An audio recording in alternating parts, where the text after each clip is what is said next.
Okay guys, so good morning. We are going to read chapter 9 of Holes. If you've already found a good comfy spot, then let's go ahead and get started. If not, please pause the video at this point and then come back to it in a minute. Okay, so chapter 9. Stanley stood in the shower and let the cold water pour over his hot and sore body. It was 4 minutes of heaven. For the second day in a row, he didn't use soap. He was too tired. There was no roof over the shower building, and the walls were raised up 6 inches off the ground except in the corners. There was no drain in the floor. The water ran out under the walls and evaporated quickly in the sun.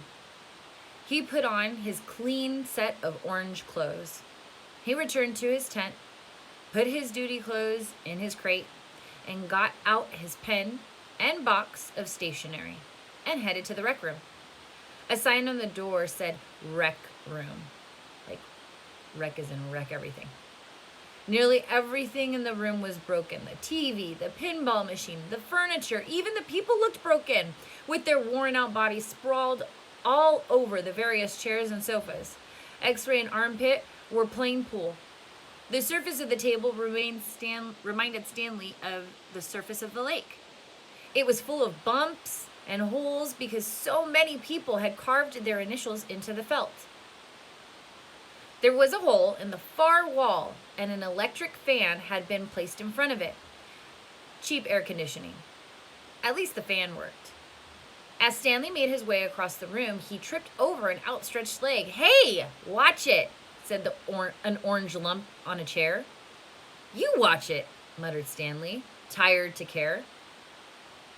"What'd you say?" the lump demanded. "Nothing," said Stanley. The lump rose. He was almost as big as Stanley and a lot tougher. "You said something." He poked his fat finger in Stanley's neck. "What'd you say?" A crowd quickly formed around them. "Be cool," said X-Ray. He put his hand on Stanley's shoulder. "You don't want to mess with the caveman," he warned.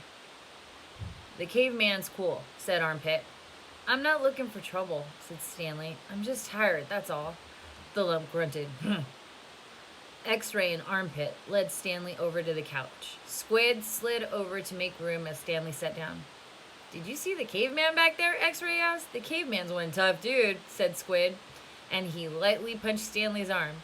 Stanley leaned back against the torn vinyl upholstery. Despite his shower, his body still radiated heat. "I wasn't trying to start anything," said Stanley. The last thing he wanted to do after killing himself all day on the lake was get in a fight with a boy called the Caveman. He was glad X-Ray and Armpit had come to his rescue. "Well, how'd you like your first hole?" said Squid. Stanley groaned, "Ugh," and the other boys laughed. "Well, the first hole's the hardest," said Stanley. "No way," said X-Ray. "The second hole is a lot harder. You're hurting before you even get started. And if you think you're sore now, just wait and you see how you feel tomorrow morning, right?" "That's right," said Squid. "Plus, the fun's gone," said X-Ray. "The fun?" said Stanley. "Don't lie to me," said X-Ray. "I bet you always wanted to dig a big hole, right? Am I right?" Stanley had never really thought about it before, but he knew better than to tell X-Ray he wasn't right. "Every kid in the world wants to dig a great big hole," said X-Ray. "To China, right?" "Right," said Stanley. "See what I mean?" said X-Ray. "That's what I'm saying. But now the fun's gone. And you still got to do it again and again and again." "Camp fun and games," said Stanley. "What's in the box?" asked Squid. Stanley had forgotten he had brought it. Paper. "I was going to write a letter to my mother." "Your mother?" laughed Squid. "She'll worry if I don't." Squid scowled. Stanley looked around the room. This was one place in camp where the boys could enjoy themselves. And what'd they do? They wrecked it. The glass on the TV was smashed, as if someone had put his foot through it. Every table and chair seemed to be missing one leg. Everything leaned. He waited to write the letter until after Squid had gotten up and joined the game of pool. "Dear Mom, today was my first day at camp, and I've already made some friends. We've been out on the lake all day, so I'm pretty tired. Once I pass the swimming test, I'll get to learn how to water ski. He stopped writing as he became aware that somebody was reading over his shoulder. He turned to see Zero standing behind the couch. I don't want her to worry about me, he explained. Zero said nothing. He just stared at the letter with a serious, almost angry look on his face. Stanley slipped it back into the stationery box.